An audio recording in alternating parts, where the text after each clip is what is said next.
5 years after abandoning his son, a millionaire businessman enters a restaurant and comes face to face with the past he tried to forget. Sitting at the table next to his ex-girlfriend is the boy he once chose to leave behind. The shock paralyzes him, and for the first time he feels the real weight of his decision. Now he must prove that there's still time to rebuild what he destroyed before it's too late. The Palazzo restaurant shone like a jewel in the New York night. Its crystal chandeliers reflected golden light over the elegantly arranged tables, creating an atmosphere of sophistication that Jack Thompson knew well. At 35, he had become one of the most successful businessmen in real estate, and places like this were part of his daily life. Adjusting his Italian silk tie, Jack crossed the main hall with the confidence of someone who had conquered his place in the world. The maitre d' led him to his usual table near the large window that offered a privileged view of the city. As he walked, his eyes wandered distractedly around the environment until his entire body froze. At the table on the other side of the room, Sarah Davis was sitting. Her brown hair, now shorter than he remembered, framed a face that time had made even more beautiful. She smiled, a smile he knew so well but which was now directed at someone else. A boy of about 8 years old was sitting next to her, playing with a small pocket telescope. The boy had Sarah's same eyes, but when he smiled, Jack felt his heart stop. It was his own smile reflected on the child's face. "Mr. Thompson?" The maitre d's voice sounded distant. "Is everything all right?" Jack couldn't respond. His legs seemed glued to the marble floor as a wave of memories overwhelmed him. 5 years had passed since his last conversation with Sarah, since his last glimpse of the son he decided to abandon. I need a moment," he mumbled, heading to the bar. His hands trembled as he held the glass of water the bartender served him. From his position, he could observe them without being noticed. The boy, Michael, his name was Michael, gestured animatedly, explaining something to his mother with the enthusiasm typical of his age. Sarah listened with full attention, her eyes shining with pride. They formed a perfect picture, a complete family without his presence. Jack observed as the waiter approached their table, bringing 2 plates. Michael applauded when he saw what appeared to be his favorite dessert. Such a simple detail, and Jack realized he had no idea what his son's preference would be. That's when it happened. Sarah raised her eyes as if feeling his presence, and their gazes met across the room. For a moment, time seemed to freeze. Jack saw her smile disappear, replaced by an expression that mixed surprise and something else, something that looked very much like pain. She whispered something to Michael, who remained engrossed in his dessert, and stood up. With firm steps, Sarah crossed the room towards him. Jack felt his heart race with each step she took. "Don't you dare," she said in a low voice when she reached him, but her words carried the weight of 5 years of hurt. "Don't you dare approach him." "Sarah, Jack began, but the words died in his throat. "Not here," she cut him off, glancing quickly at the table where Michael was. "If you want to talk, it will be on my terms. He doesn't need to know, not now." Jack nodded, unable to argue. Sarah took a card from her purse and wrote something on the back. "Tomorrow, noon. If you really care, be there." She slid the card across the counter and turned to return to her table. "He's so big," Jack murmured, almost to himself. Sarah stopped for a moment without turning around. "Yes, he is. And you missed every moment of it."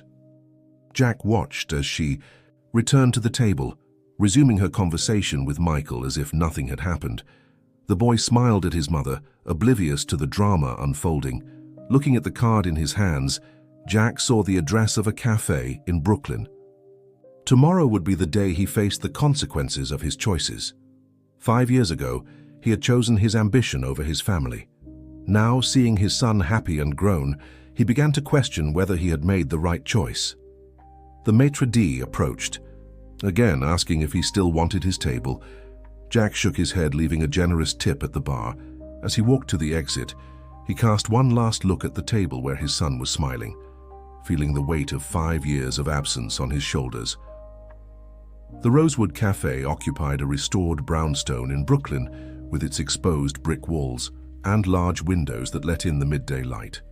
Jack arrived 15 minutes before the scheduled time, choosing a discreet table in the back garden. His restless hands rotated the still untouched coffee cup, while his mind navigated between memories of the past and the reality of the present. Sarah appeared punctually, wearing a business outfit that revealed her current professional position. She was no longer the young education student he had met years ago. Her steps were firm, her gaze determined. She sat down without ceremony, refusing the menu offered by the waitress with a gesture. "You have 30 minutes, she declared, placing her cell phone on the table. "Michael is at school and I need to get back to work after lunch." Jack straightened in his chair, feeling the weight of that moment. "You look different," he commented, trying to break the ice. 5 years do that to people," Sarah responded dryly. "But you didn't come here to talk about me, did you?" "Michael," Jack began hesitantly. "Is he okay? How is he?" "He's an extraordinary child," Sarah interrupted him. "He loves astronomy. He's top of his class in science and he has wonderful friends. He's also extremely curious about everything, especially about the father he never knew." The last words hit Jack like a stab. "You never told him about me?" Sarah let out a bitter laugh. "And what exactly should I have told him, Jack? That his father chose his career and family money over him? That he decided that a monthly deposit in the bank account was enough to consider himself present?" "I was young, Sarah. I was scared, pressured by my family, and I wasn't." She leaned forward, her eyes flashing. "I was 22 in my last year of college and my parents barely spoke to me. But never, not for a second, did I consider abandoning our son." Jack felt the weight of guilt increase. "I sent money every month, which I never used," Sarah completed. "Every cent is in a savings account in his name. Michael never needed your money, Jack. He needed you." The silence that followed was deafening. Jack observed a butterfly land near the table, its blue wings shining in the sun. It was the same color as the telescope Michael was holding the night before. "Why astronomy?" he asked softly. Sarah relaxed minimally. "It started when he was 5. He saw a documentary about the solar system and was fascinated. Since then, it's been his passion. He has a small improvised observatory in his room, constellation maps on the walls." "Just like I had," Jack murmured, remembering his own childhood. "Yes," Sarah agreed, her voice softening for the first time. "Some things are passed through. Blood, apparently." Jack took a deep breath. "I want to meet him, Sarah, properly this time, be present in his life." "No." The answer was immediate and firm. "You can't just show up after 5 years and expect to be part of his life. Michael has a routine, emotional stability. I won't allow you to enter his life only to leave again when things get tough." "I've changed," Jack insisted. "I'm not that immature kid who ran away from responsibilities anymore." Sarah studied him for a long moment. "Prove it," she finally said. "Prove that you've changed. Show that you're willing to be constant, to be present, even if from afar initially. If you can do that, we can talk about you meeting him properly." "How?" "Start by attending his school presentations from afar. Learn about his interests, his needs. Show that you're willing to invest time, not just money." Sarah picked up her cell phone, standing up. "And Jack, if you disappear again, if you hurt Michael in any way, there won't be a third chance." She took something out of her purse, a flash drive, and placed it on the table. "Here are some videos of his school presentations from the last few years. It's a start." Jack picked up the flash drive as if it were a precious treasure. "Thank you." "Don't thank me yet," Sarah replied, adjusting her bag on her shoulder. "Prove that you deserve this chance." As he watched her leave, Jack held the flash drive tightly. It was a small bridge to his son's world, a chance to get to know the boy he had missed growing up. He wouldn't waste this opportunity. Not this time. Jack's office on the top floor of the corporate building was silent that night. The city glowed below, but his eyes were fixed on the laptop screen, where images of a boy in a navy blue school uniform came to life. In the video, Michael, then 6 years old, was presenting a project about the solar system to his class, his eyes shining with enthusiasm as he explained about the orbits of the planets. "Jupiter is the largest planet in the solar system," the childish voice explained with surprising confidence. "It has 79 known moons." Michael gestured animatedly, pointing to a meticulously constructed model. Jack paused the video, studying every detail of his son's face. The smile, so similar to his own, the way he furrowed his brow when concentrating, a gesture that reminded him of Sarah. He opened a folder on his computer and began taking notes. Loves planets. Jupiter is his favorite. School presentations are frequent. In the days that followed, Jack completely reorganized his routine. He cancelled morning meetings, delegated projects, and for the first time in years, started arriving later at the office. Every morning, he discreetly parked his car near Michael's school, observing from afar as Sarah dropped their son off at the gate. "Sir, your meeting with the investors is scheduled for," his assistant began to say one morning. "Reschedule it," Jack replied, without taking his eyes off a book about basic astronomy. "For after 3 o'clock. The assistant hesitated, surprised by the change in her boss, who was always so focused on business. "But sir, Mr. Johnson came specially, from Chicago." "Helena," Jack finally looked at her, "there are more important things than business. I learned that too late." At home, he transformed his personal office. The modern art paintings gave way to night sky maps. He bought a professional telescope, identical to the one he had seen Michael admiring in one of the school presentations. He spent nights studying about constellations, planets, and celestial phenomena, preparing for the day when, perhaps, he could share that knowledge with his son. One afternoon, he received an unexpected message from Sarah. "Science fair tomorrow, 2 p.m. Michael is presenting a project about black holes. Last row of the auditorium, don't let him see you." Jack arrived an hour early. He sat discreetly in the indicated place, his heart beating fast when Michael took the stage.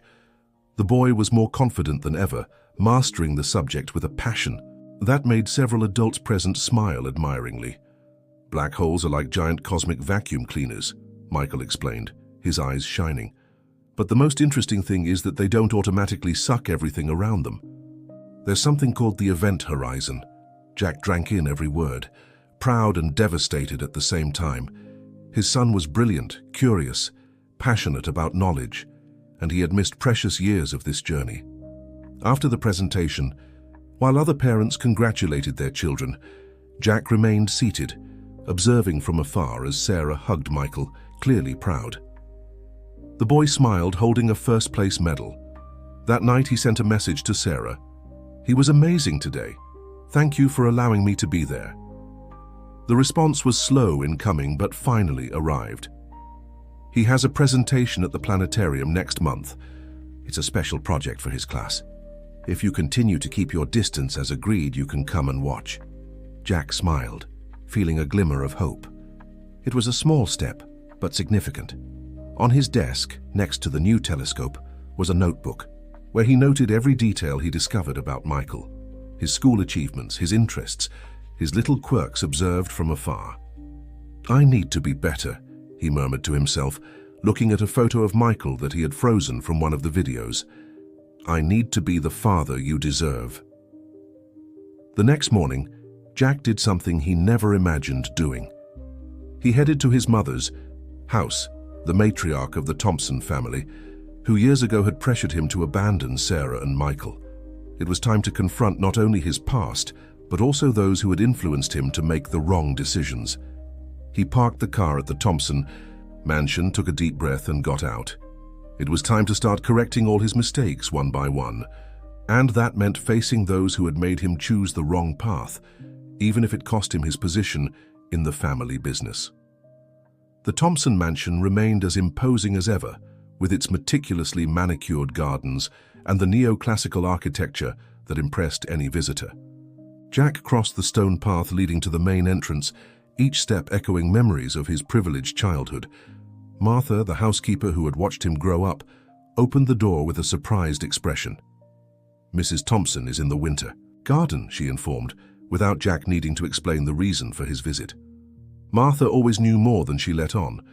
Elizabeth Thompson was sitting in her favorite armchair, a Victorian piece that matched her aristocratic posture. At 65, she maintained her hair impeccably dyed, and the haughty bearing that characterized her as one of the most influential women in New York's high society. "Jack," she said, without taking her eyes off her teacup. "What an unusual, Surprise, I don't usually receive your visit on Wednesday mornings. Mother, Jack began, remaining standing, we need to talk about Michael.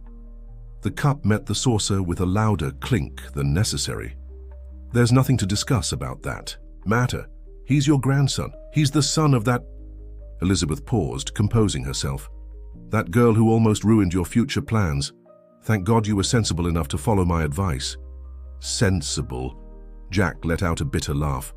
You call abandoning my own son sensible? Destroying a family? Family? Elizabeth finally looked at him.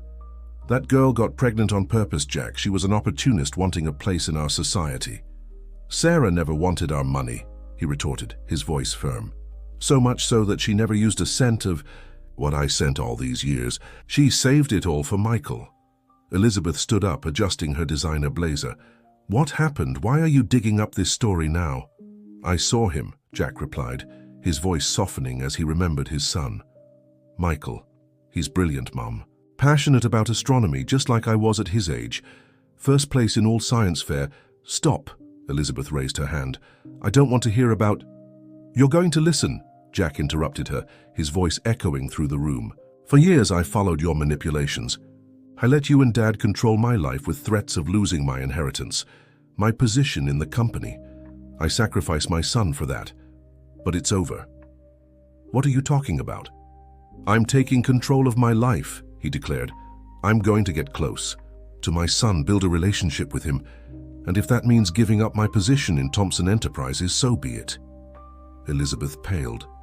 You can't do that. Your father... My father has been in Europe for 3 years, delegating all decisions to me, Jack cut her off. The company thrives because I made it thrive, and now I'm going to use that success for something that really matters. That woman is manipulating you, Elizabeth tried again. After all these years, she reappears when you're at the peak of success. Sarah didn't reappear. I found her by chance, Jack explained, his voice calmer. And she has every right to keep me away from Michael. I abandoned them, not her. He walked to the large window, observing the garden where he used to play as a child. You always said that family is the most important thing, but you made me abandon mine. We are your family. Michael is too, Jack turned to face her, and I've already lost too much time away from him. Elizabeth approached, her expensive perfume invading the space between them. If you go through with this madness, you can forget your position in this family. Your father... I've already made my decision, Jack interrupted her softly. You can choose, accept Michael as your grandson and support me, or lose your son, too. The silence that followed was deafening. Elizabeth sat back down, her hands trembling slightly. I'll be at Sunday dinner, Jack said, walking towards the exit. I'll bring the necessary documentation to transfer my shares in the company if you and Dad decide that's what you want. At the door, he paused for a moment. You know, Michael won first place at the science fair with a presentation about black holes. You would be proud of him, if you allowed yourself to be. He left the mansion feeling lighter despite the tension of the moment. In his car there was a folder with information about Michael's next presentation at the planetarium. It was time to focus on what really mattered. His phone vibrated with a message from Sarah. Michael has swim practice today at 4 p.m. East Side. Community Center, last row of bleachers. Jack smiled. Each small permission from Sarah was a step towards his son, and now, free from the shackles of his family, he was ready to dedicate his life to reclaiming his place in Michael's life. The New York Planetarium was packed that Saturday afternoon. Jack discreetly took his place at the back of the auditorium, as agreed with Sarah. Michael's class would be presenting a special project on space exploration, and his son would be one of the main presenters. While waiting for the presentation to begin, Jack reflected on the changes of the past few weeks. After the confrontation with his mother, he received a surprising call from his father, direct from Milan. The conversation, although tense, had an unexpected outcome. My father also pressured me to follow the family business, his father had said. Maybe it's time to break that cycle. The planetarium lights dimmed, interrupting his reflections. On stage, Michael appeared wearing a t-shirt with the NASA logo, his eyes shining with excitement. Jack felt his chest swell with pride. "Good afternoon, everyone," Michael began, his voice clear and confident. "Today we're going to talk about the new frontiers of space exploration. Did you know there are private companies planning to take tourists to space?" Jack watched fascinated as his son conducted the presentation with impressive naturalness for someone his age. At one point, Michael made a joke about Saturn's rings that drew laughs from the audience. It was the same sense of humor that Jack had in childhood.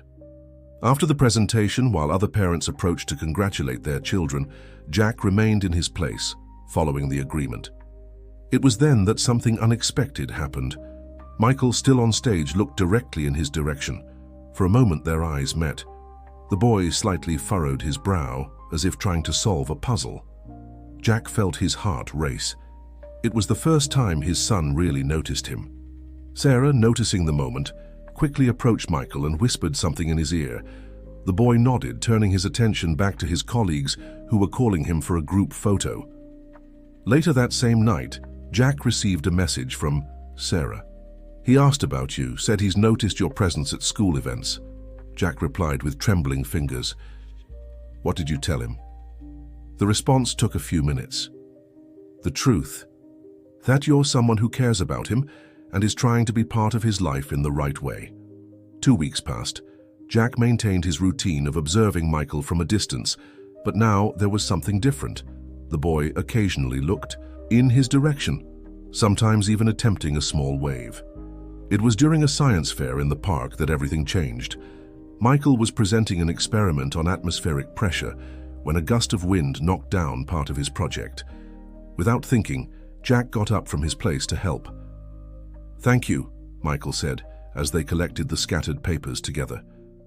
Then, looking directly at Jack, he asked, "Do you really like astronomy, or do you just come to see the presentations?" Jack felt the world stop for a moment. He quickly glanced at Sarah, who was observing the scene from afar, and responded with sincerity, "I've always loved astronomy. I had a telescope just like yours when I was a kid." Michael smiled slightly. "What's your favorite constellation?" "Orion," Jack answered without hesitation, "especially the belt." "Mine too." Michael's eyes sparkled. He hesitated for a moment, then added, "Mum said that you're my dad." Jack felt his hands tremble. "Yes," he responded softly, "I am." Michael studied his face for a few seconds. "Why are you always at the events?" "Because I want to know you," Jack answered honestly, "even if from afar. I want to be part of your life, if you'll allow it." The boy seemed to consider those words. "Do you know about the eclipse that's going to happen next month?" "I do. It'll be visible here in New York." "Maybe." Michael looked at his mother before continuing, "Maybe you could come see it with me. I have a really good telescope." Sarah approached at that moment, placing a protective hand on her son's shoulder, but instead of interrupting the conversation, she surprised Jack. "If you want," she said to Michael, "we can arrange that. As a first step." Jack felt tears forming in his eyes. "I'd love to," he managed to say. Michael smiled, a genuine smile that made Jack's heart almost stop. "Cool," said the boy, before returning to his experiment. That night, alone in his apartment, Jack looked at the city through his telescope. Somewhere out there, his son was doing the same, and for the first time in years, the stars seemed to shine with the promise of a new beginning. The day of the eclipse arrived with an exceptionally clear sky, as if the universe itself was conspiring to make that moment even more special. Jack parked his car in front of the building where Sarah and Michael lived, a modern apartment complex in the Upper West Side. He carried a box with special filters for the telescope and a book about astronomical phenomena that he had bought especially for his son. Sarah greeted him at the door with an expression that mixed caution and acceptance. "Michael is finishing setting up the telescope on the balcony," she informed. "He's been excited since yesterday." The apartment was cozy, with walls full of star maps and photographs of the solar system. Jack noticed emotionally several medals and certificates of Michael's proudly displayed on a shelf. Next to it, a photograph caught his attention. His son, younger, smiling next to a globe at a science fair. "It was his first award," Sarah commented, following his gaze. "He was 6 years old." "Dad," Michael's voice sounded from the balcony, interrupting the moment. It was the first time he called him that, and Jack felt his heart leap. Michael was leaning over his telescope, making precise adjustments. He wore a t-shirt with a galaxy illustration and had a digital watch on his wrist, timing the countdown to the eclipse. "I brought some special filters," Jack said, approaching. "We can use them to observe more safely." Michael's eyes brightened at seeing the equipment. "Are these H-alpha filters? I read about them. They allow you to see the details." "Of the solar chromosphere!" Jack smiled, impressed with his son's knowledge. "Exactly. And I brought something else for you." He handed over the book, observing the boy's reaction. Michael flipped through the pages reverently, stopping at a detailed illustration of a nebula. "Wow, look at this, Mom. It's the Crab Nebula." Sarah, who was observing the scene leaning against the doorframe, allowed herself a small smile. It was the first time she had seen Michael so at ease with Jack. 20 minutes until the eclipse starts," Michael announced, checking his watch. "We need to prepare everything." Father and son worked together, installing the filters and adjusting the telescope. Jack patiently explained each step, answering Michael's curious questions. It was as if years of absence were beginning to dissolve in that shared moment. "Did you know that some ancient astronomers thought eclipses were dragons trying to eat the sun?" Michael commented as they made the final adjustments. "Really? Tell me more about that," Jack encouraged, genuinely interested. As Michael animatedly explained about different myths related to eclipses in various cultures, Sarah watched them, noticing something subtly change in the dynamic between them. There was a natural connection, as if lost time couldn't erase the blood ties and similarities they shared. "It's starting," Michael suddenly exclaimed, pointing to the sky. The three took turns at the telescope, observing the celestial phenomenon. Jack explained the technical details, while Michael complimented with interesting facts he had researched. Sarah recorded everything in photographs, capturing not only the eclipse, but the smiles and complicit looks between father and son. "It's amazing how something can disappear for a while and then come back even brighter," Michael commented, without taking his eyes off the telescope. Jack and Sarah exchanged a significant look, the metaphor not lost on either of them. When the eclipse reached its peak, Michael surprised everyone with a request. "Can we take a picture, the three of us?" Sarah hesitated for a moment, but nodded. They positioned themselves on the balcony, with the partially eclipsed sky as a witness. At the moment the camera timer went off, Michael held Jack's hand. "Dad," he called later, as they were putting away the equipment. "Will you come back other times?" Jack looked at Sarah, who nodded discreetly. "Whenever you want, son. Whenever you want." Later, when Jack was already leaving, Michael ran up to him with the book he had received. "Can we read together next time?" "Of course," Jack replied, his voice choked with emotion. "How about next weekend?" Michael hugged the book against his chest, smiling. "Cool. There's a chapter about white holes that I really want to understand better." At the apartment door, Sarah held Jack for a moment. "He's never had such an easy time connecting with someone," she said softly. Maybe we can try some family lunches, gradually." Jack nodded, unable to find words to express his gratitude. In the elevator, he looked at the photo they had taken, now saved on his cell phone. It wasn't just a record of the eclipse. It was the beginning of a new phase in their lives, where the shadows of the past were beginning to give way to the light of a new dawn. The aroma of homemade lasagna filled Sarah's apartment as she set the table for their third Sunday family lunch. Michael ran between the kitchen and the living room, eager for his father's arrival, while organizing his latest school projects on the coffee table. "Mom, do you think Dad will like my project about Mars exploration?" he asked, adjusting the colorful papers for the 10th time. Sarah smiled, arranging the cutlery. "I'm sure he will, honey.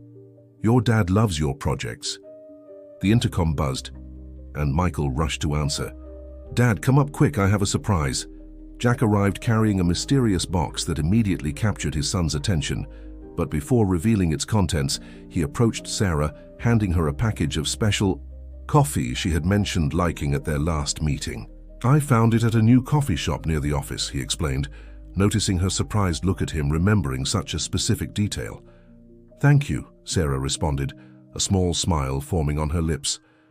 Lunch is almost ready. Dad, come. See my project?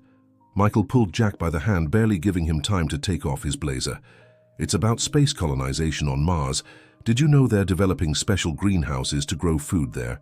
Jack sat on the couch, giving his full attention to his son's enthusiastic explanation. Sarah observed from the kitchen, noticing how he asked pertinent questions and showed genuine interest in every detail. Now it's my turn, Jack said after the presentation, picking up the mysterious box. I brought something special for our next project. Michael opened the box carefully, his eyes widening at its contents. A kit to build a scale model of the solar system, complete with all the planets and their main moons. It's for us to build together, Jack explained. I thought we could work on it on weekends, and when we finish, you can use it at school. Amazing! Michael hugged his father impulsively, catching Jack by surprise. It was the first spontaneous hug they had shared. Sarah called everyone to the table, where the steaming lasagna waited. During lunch, the conversation flowed naturally, with Michael dominating much of it with his plans for the solar system model. Can we start today? He asked hopefully. After you finish your homework, Sarah replied, receiving a grateful look from Jack for keeping priorities in order. Speaking of school, Jack began cautiously. Sarah, I was thinking, I know it's still early, but I'd like to participate more actively in his education. Parent-teacher meetings, school events. Sarah put down her fork, considering the request. Michael looked anxiously from one to the other. I think we can start with the next quarterly meeting, she replied after a moment. It's next Friday. Michael's smile lit up the room. Really, both of you will be there? Yes, Sarah confirmed. But Jack, we need to establish some parameters. Of course, he agreed quickly. Whatever you think is best. After lunch, while Michael organized his school materials, Sarah and Jack talked on the balcony. He's happier, Sarah admitted. More confident at school too. His teacher commented on the change. Jack felt his chest warm with those words. Thank you for giving me this chance, Sarah. I know I don't deserve... It's not for you, she interrupted him gently. It's for him. Michael deserves to have a present father, and you're proving that you can be that person. An excited shout from Michael interrupted them. I finished my homework. Can we start the model now? The following hours were dedicated to the beginning of the construction of the miniature solar system. Jack patiently explained every detail, while Michael absorbed each piece of information with fascination. Sarah, seated nearby with her new coffee, occasionally participated with comments and questions. Dad, Michael called while they were painting. Jupiter. Next weekend, there's an exhibition about space exploration at the museum. Could you go with us? Jack looked at Sarah, who nodded discreetly. Of course, son. It would be my pleasure. When the afternoon came to an end, Michael hugged his father again, this time for longer. Thank you for the gift, Dad. It's the best project we've ever done. In the elevator, going down to the ground floor, Jack received a message from Sarah. Michael wants to show you his grades tomorrow after school.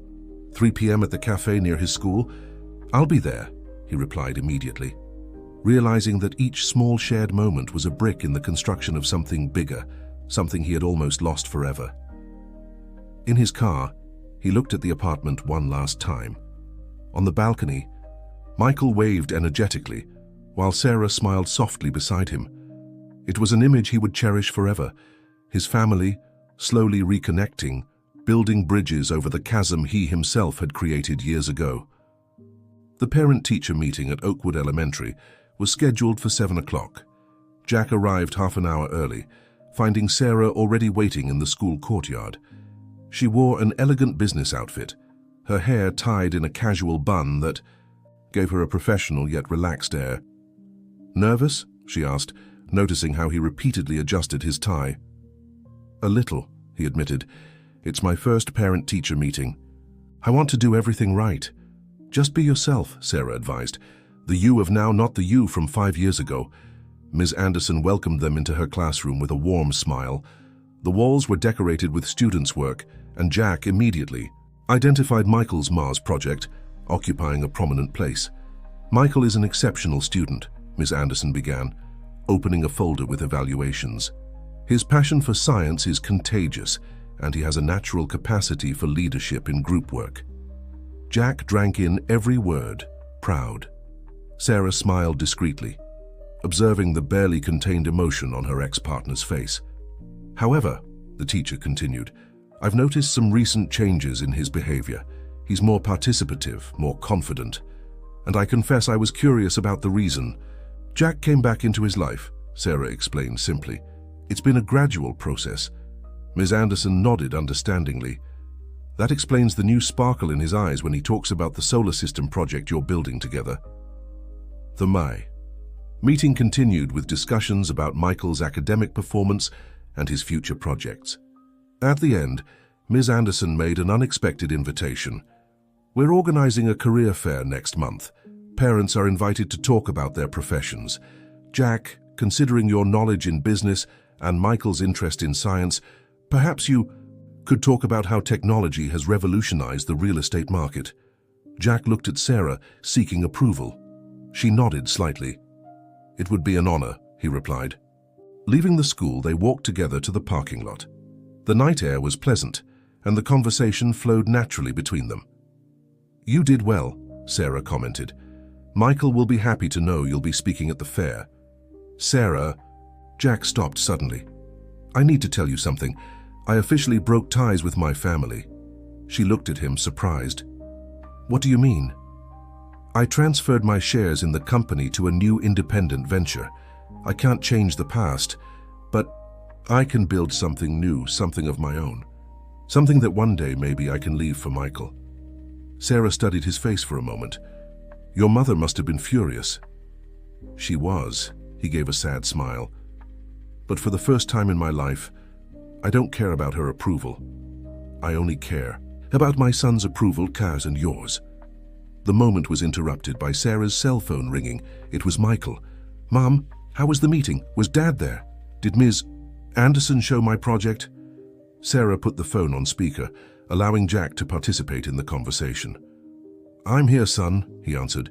Your Mars project is the highlight of the classroom. Really? The joy in Michael's voice was palpable.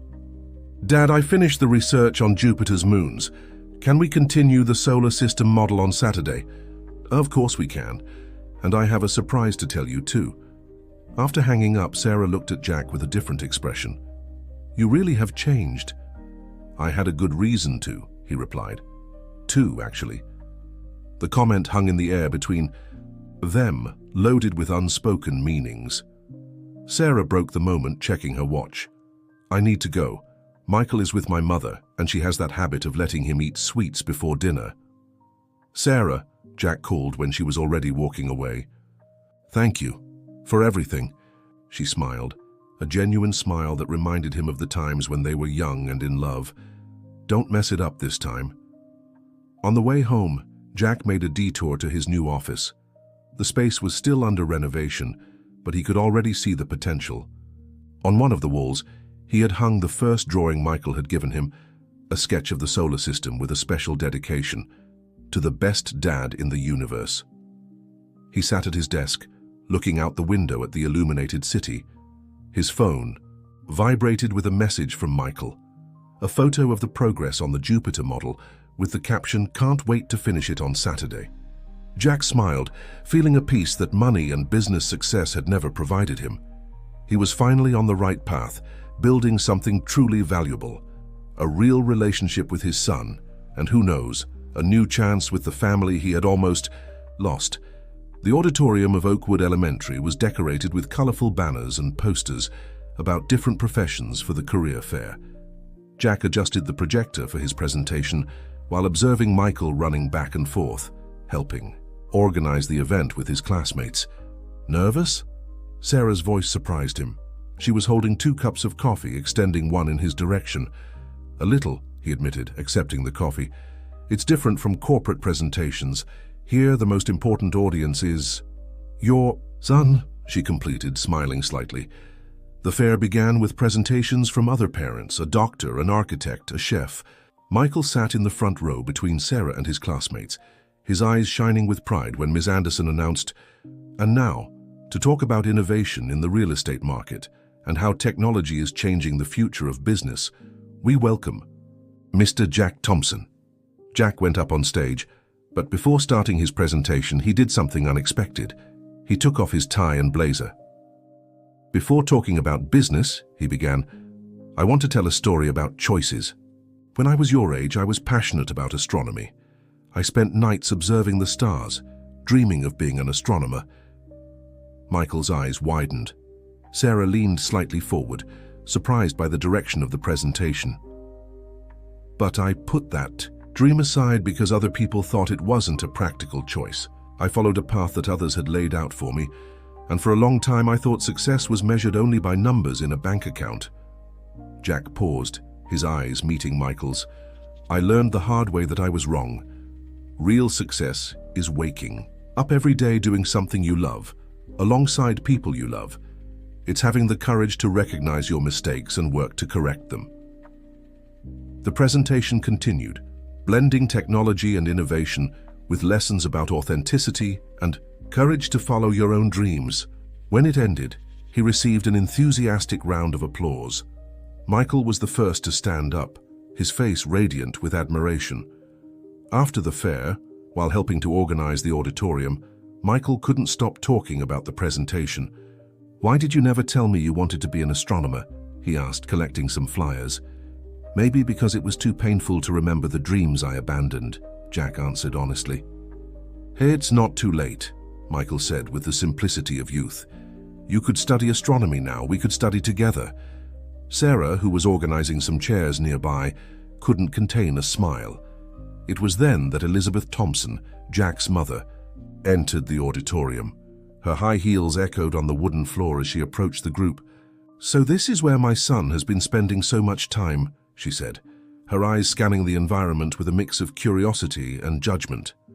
Grandma, Michael asked, surprising everyone. Elizabeth stopped, looking at her grandson for the first time. Something in her face changed when she saw Jack's same eyes reflected in the boy. How do you know who I am? She asked, her voice losing some of its usual coldness. I saw your photo on Dad's phone, Michael answered. He showed me when he was telling me about the family.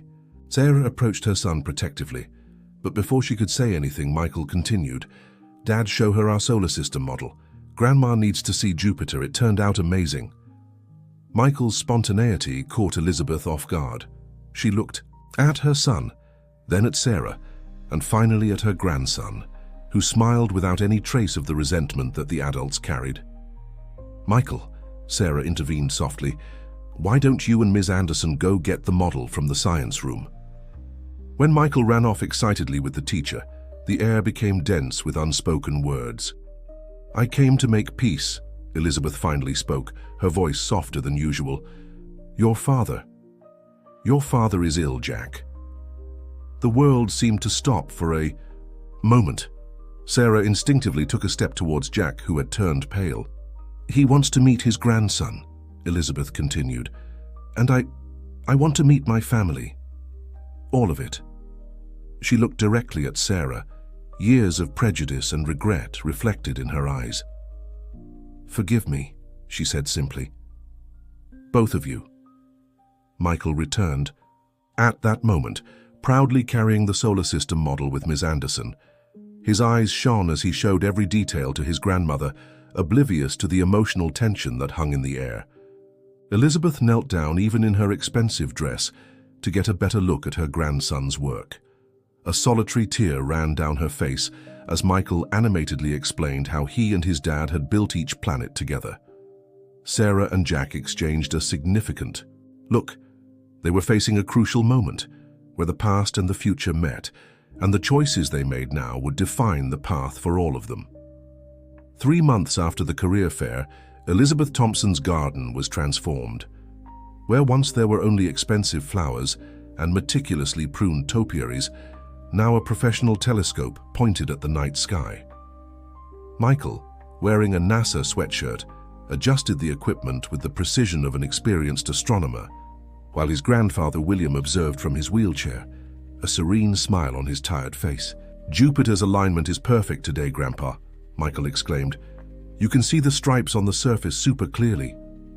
Sarah, sitting on a nearby bench with a cup of tea, observed the scene with a mix of emotions. Elizabeth approached, sitting down beside her. "Thank you," the Thompson matriarch said softly, "for allowing them to be part of his life." Sarah nodded, remembering the path traveled in recent months. The weekly visits to the Thompson mansion had become a family ritual. William, even with his deteriorating health, gained new life listening to his grandson's enthusiastic explanations about constellations and galaxies. Jack emerged from the house carrying a tray with hot chocolate and cookies. He no longer wore expensive suits on weekends, preferring comfortable jeans and t-shirts. His new company, focused on sustainable technology, was growing organically, without the crushing pressure that had previously dominated his life. "Dad," Michael called, "come see, I found the great red spot." Jack put the tray on a table and joined his son. Father and son leaned over the telescope, sharing discoveries and smiles. "Remember when you told me it wasn't too late to study astronomy?" Jack asked his son. "Well, I enrolled in an extension course at NYU. Michael's eyes lit up. "Really? That's incredible, Dad." "I thought we could study together," Jack continued. "There's a special program for young scientists that I think you'll love." Sarah observed the joy on her son's face, remembering how long she had waited to see this kind of genuine happiness in his eyes. Elizabeth discreetly took her hand, a gesture of reconciliation that said more than words. William signaled for Michael to approach. "I have something for you, my grandson," he said, pulling an envelope from his robe pocket. "Your father told me about your dream of visiting the Kennedy Space Center." Michael carefully opened the envelope, his eyes widening as he saw the tickets to Florida. "It's a trip for the whole family," William explained, looking meaningfully at Sarah. "All of us." Sarah felt tears forming in her eyes. "William, you didn't have to." "Yes, I did," he gently interrupted her. "Family should stay together. It took me too long to learn that." Jack approached Sarah, his eyes silently asking for permission. She nodded, and he sat down beside her, completing the family circle. "Look!" Michael suddenly shouted, pointing to the sky. A shooting star cut through the night, leaving a bright trail. "Make a wish, honey," Sarah smiled.